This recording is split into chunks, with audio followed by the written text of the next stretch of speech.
Board ने कहा है कि हम ऐसा पैटर्न देंगे, यही क्वेश्चन देंगे ऐसा कभी नहीं कहा।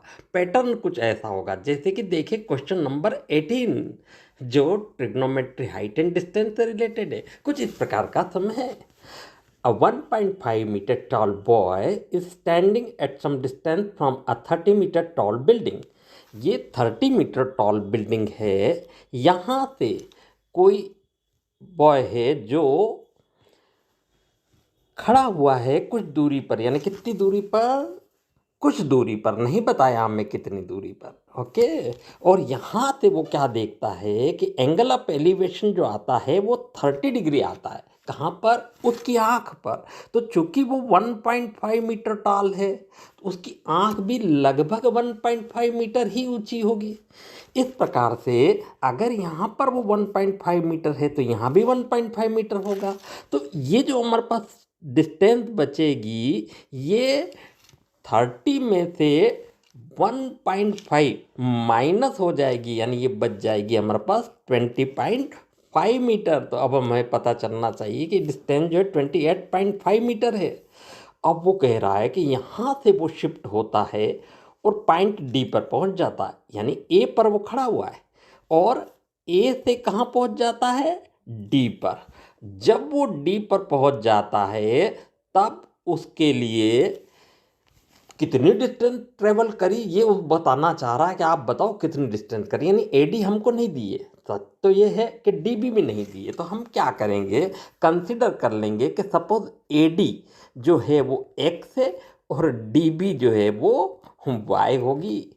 नेचुरली ए से बी तक जो कि A B plus D B होगी, यानी कि एक्स प्लस वाई होगी।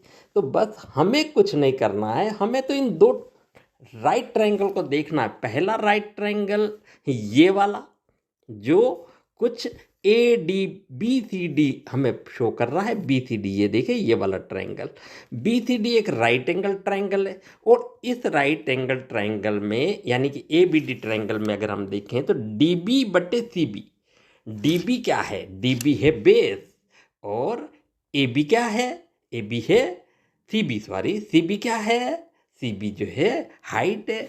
परपेंडिकुलर है तो बेस अपन परपेंडिकुलर, तो कॉट होता है cot 60। D B means Y और सी बी हमने कैलकुलेट कर ली 28.5 और कॉट 60 की value 1/√3। So Y is equal to इतना हो जाएगा, यानी हमें वाई तो पता चल गया। अब ट्रायंगल ए बी सी में देखते हैं। ट्रायंगल ए बी सी में देखें तो A B by C B कितना हो जाएगा? Base upon perpendicular, once again cot 30। अब ए बी मीन्स पूरा x प्लस वाई और सी बी तो आज भी 28.5 ही होगी, इज इक्वल टू कॉट 30 की वैल्यू √3 होती है। तो ये हो जाएगा x plus Y is equal to 28.5 √3। बस हमें x अभी और कैलकुलेट करना, तो x को अगर एक तरफ शिफ्ट करें तो y उधर जाकर नेगेटिव हो जाएगा। y की वैल्यू हमने कैलकुलेट कर ली, इतनी है, दोनों की वैल्यू रख दी, एलसीएम लेके से सॉल्व किया।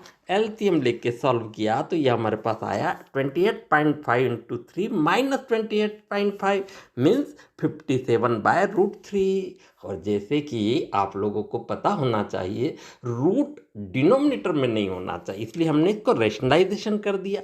तो क्या हो गया? 57√3 257 गलती से लिखा है, 57√3 डिवाइडेड बाय 3। अब 57√3 में 3 से डिवाइड करेंगे तो 19√3 आ जाएगा। इस प्रकार से हमें पता चला कि 19√3 मीटर वो शिफ्ट हुआ है ए से लेके बी तक। बस हो गया सम फिनिश। अगला सम देखते हैं क्या बोलता है अगला सम। अगला सम हमसे कहता है a tree breaks due to storm and the broken part bent so that the top of the tree touched the ground, making an angle 30 degree. With it, the distance between the foot of the tree to the point where the top touched the ground is 8 meter. Find the height of tree. तो students ऐसा है कि पहले एक tree ए से लेके B dash तक का था, यानी कि इतना बड़ा ट्री था, मगर स्टॉर्म के कारण तूफान आया होगा, टूट गया। उससे क्या हुआ है कि जो सी बी पोर्शन था वो टच होके सीधा यहाँ गिर गया। अब ये सी बी डैश पोर्शन जो था वो अब सी बी पोर्शन बन गया। अब वो कह रहा है कि हमें बताओ कि टूटने से पहले कितनी हाइट थी, किसकी, ट्री की। तो टूटने से पहले तो ए बी डैश थी, मगर उसे हम ए सी और सी बी डैश भी मान सकते हैं, क्योंकि सी बी डैश ही सी बी बना है, टूट के नीचे गिर गया है। ये भी वो कह रहा है कि 30 डिग्री पर मिला है और ये 8 मीटर अवे है। तो बस हमें क्या है, हम तो अच्छी सी बात है कि हमको दे रखा है कि ए बी है 8 मीटर, सी बी है 30 मीटर। तो बताओ ए बी डैश कितना होगा। ए बी डैश होगा A C plus C B. Naturally angle C B A is equal to 30 degree होगा। अब अगर हम राइट ट्रायंगल देखें ए सी बी, ये राइट ट्रायंगल है क्योंकि यहाँ पर 90 डिग्री का एंगल बन रहा है, तो ये राइट ट्रायंगल हुआ। अगर ये राइट ट्रायंगल है तो फिर हम यहाँ पर देखते हैं ए सी हमें कैलकुलेट करना है, ए बी पता है तो हमने देख लिया कि बताओ ए सी अपॉन ए बी कितना होगा, तो पता चला 1030।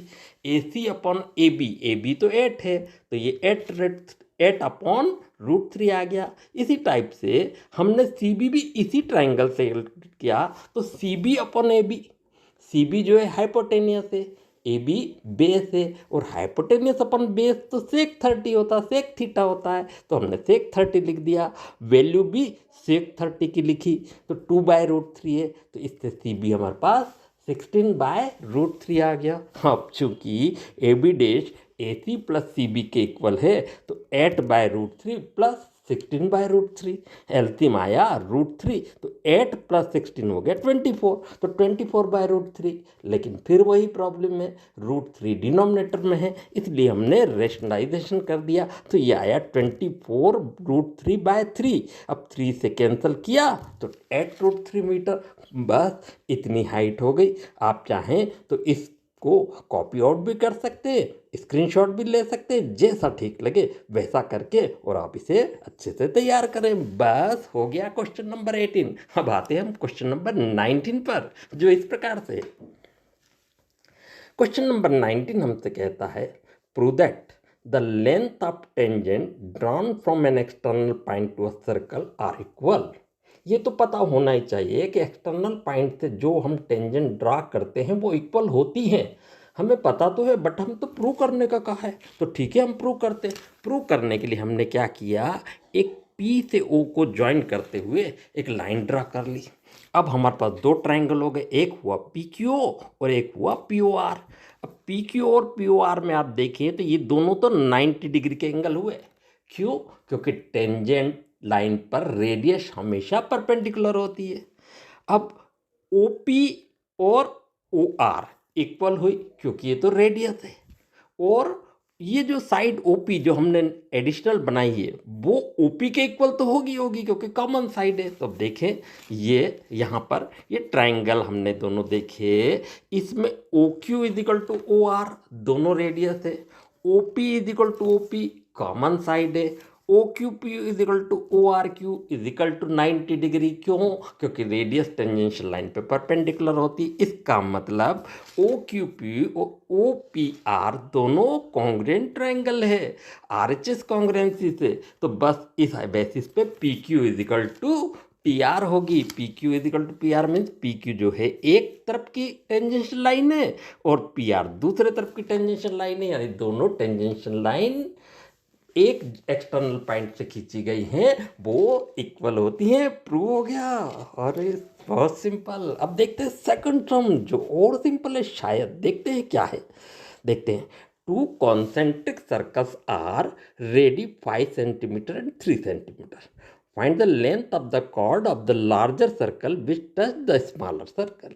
देखिए वो कह रहा है दो सर्कल, जो आप ग्रीन वाले जो दो सर्कल देख रहे हैं, वो कह रहा है एक सर्कल तो 3 सेंटीमीटर का है, यानी एक सर्कल जो छोटा वाला है वो 3 सेंटीमीटर का है, तो निश्चित रूप से ओ बी जो होगी वो 3 सेंटीमीटर होगी, जबकि बड़ा वाला सर्कल की रेडियस ओ ए बी है और ओ सी बी है, वो कितनी होगी 3 सेंटीमीटर, यानी ये 5 सेंटीमीटर कह रहा है वो, तो ये होगी 5 सेंटीमीटर और ये होगी 3 सेंटीमीटर। बस अगर ऐसा है तो हम कैसे भी करके ए बी कैलकुलेट कर सकते हैं। तो कैसे भी करके क्या, ये 90 डिग्री का एंगल है और 90 डिग्री का एंगल है तो पाइथागोरस थ्योरम तो इसी दिन के लिए तो बना था।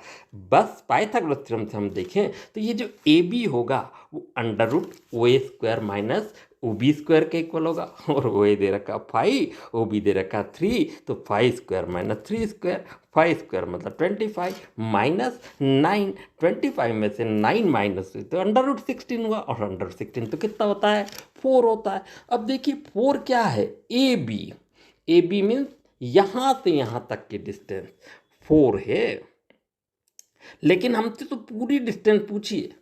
तो अब देखिए अगर ये 4 है और ये दोनों कॉन्ग्रुएंट ट्राइंगल है तो ये भी 4 होगी, तो कुल मिला के कितनी हो जाएगी, 4 + 4 8। बस हमने कहा कि देखिए दोनों कॉन्ग्रुएंट ट्राइंगल हैं, इससे ए बी और बी सी तो 4 सेंटीमीटर होगी। तो जो ए सी है वो O B plus B C यानी 4 + 4 यानी कि 8 सेंटीमीटर होगी। अरे सिंपल हो गया, क्वेश्चन फिनिश।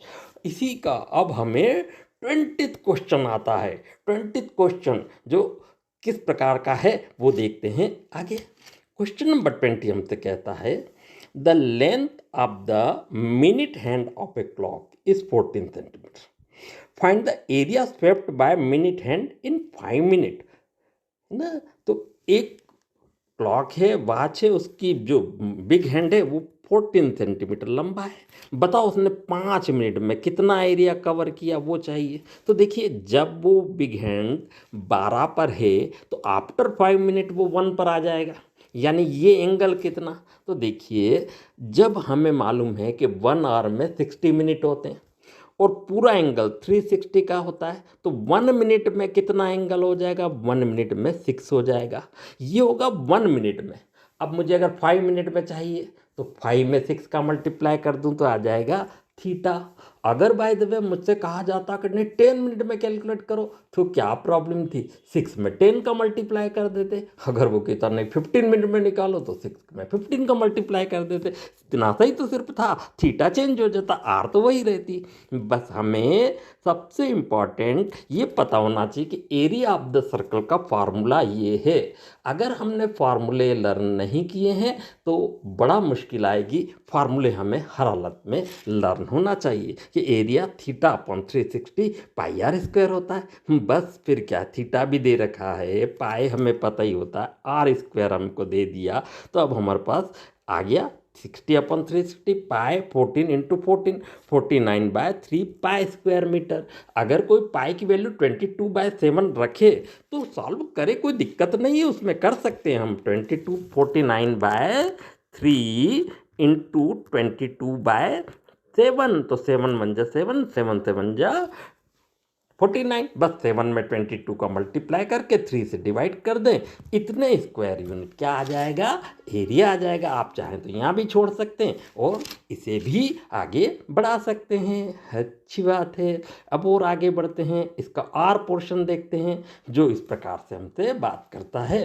कैसा कहता है, from each corner of a square of side 4 metre a quadrant of a circle of radius 1 centimeter is cut and also circle of diameter 2 centimeter is cut. Find the area of remaining portion। यानी ऐसा square है उसमें से 4 portion तो यहाँ से cut किए जो 1-1 सेंटीमीटर रेडियस के, जबकि जो बीच में है ये 2 सेंटीमीटर डायमीटर का है। अब 2 सेंटीमीटर डायामीटर है तो आर तो फिर भी 1 सेंटीमीटर 1 सेंटीमीटर ही हुआ। अब देखिए ये चारों कोनों से जो 4 पोर्शन कटेंगे, अगर इसको पूरा हम कर दें, पहला पोर्शन, दूसरा पोर्शन, तीसरा पोर्शन, चौथा पोर्शन, तो ये पूरा एक सर्कल बन जाएगा। तो एक सर्कल तो ये चारों मिलके और एक ये खुद है, यानी 2 सर्कल। सीधी सी बात है, स्क्वायर में से अगर हम 2 स्क्वायर के एरिया में से 2 सर्कल का एरिया सब्ट्रैक्ट कर दें तो बचे हुए पोर्शन का एरिया तो आना ही है ना।